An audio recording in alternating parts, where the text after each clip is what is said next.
एक बार भगवान शिव कैलाश पर्वत पर बैठे विश्राम कर रहे थे। तभी माता पार्वती के दिमाग में कुछ सवाल आया। उन्होंने भगवान शिव से पूछा, हे भोलेनाथ, किन कारणों से किसी स्त्री का पति समय से पहले मर जाता है और वह विधवा होकर दुखी जीवन व्यतीत करती है? और कौन सी स्त्रियां जीवन में सुख शांति पाती हैं? और वह कौन सी चीज है जो एक पत्नी अपने पति की मांग पर कभी नहीं देती? भगवान शिव ने कहा, पार्वती, तुम जो प्रश्न पूछ रही हो वे महत्वपूर्ण हैं। मैं तुम्हें इन सब का उत्तर एक कथा के माध्यम से बताऊंगा, तो ध्यान से सुनो। सोमनगरी गांव में एक व्यक्ति रहता था जो एक राजा के यहाँ नौकर था। उस नौकर को अपनी पत्नी पर पूरा विश्वास था कि उसकी पत्नी एक चरित्रवान और पतिव्रता स्त्री है, जिसकी प्रशंसा वह नगर में सबसे अधिक किया करता था। धीरे धीरे उस नौकर की पत्नी की चर्चा पूरे नगर में फैलने लगी। जब यह बात राजा के दरबार तक पहुंची तो राजा ने अपने नौकर को बुलाया और कहा, तुम हर किसी से कहते हो कि तुम्हारी पत्नी एक चरित्रवान और पतिव्रता स्त्री है। क्या वास्तव में तुम्हारी पत्नी इतनी पवित्र है? क्या तुम्हें पूरा विश्वास है कि तुम्हारी पत्नी पराये मर्दों को आंख उठाकर भी नहीं देखती? क्या इस बात का कोई सबूत तुम्हारे पास है? राजा की यह बात सुनकर नौकर बोला, महाराज, मुझे अपनी धर्मपत्नी पर पूरा विश्वास है कि वह एक पतिव्रता स्त्री है और मेरे अलावा किसी पराये पुरुष को नहीं देखती।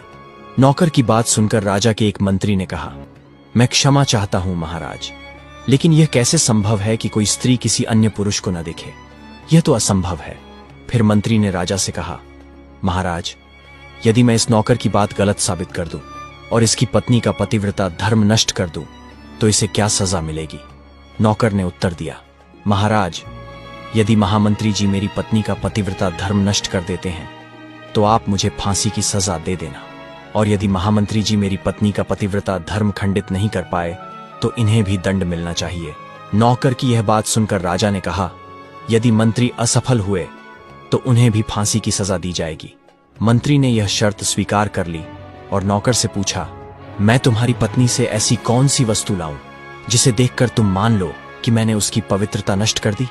नौकर ने कहा, महामंत्री जी, मेरे विवाह के समय मुझे दहेज में एक मटका और एक खंजर मिला था।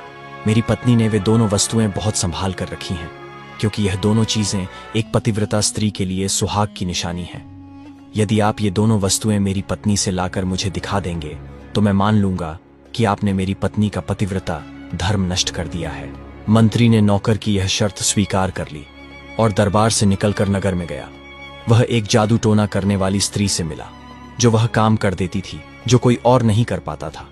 मंत्री ने उस स्त्री को सारी बात बताई और कहा, तू किसी भी तरह उस नौकर की पत्नी से मेरा संबंध बनवा दे। इसके बदले तुझे जितना धन चाहिए मैं देने को तैयार हूं।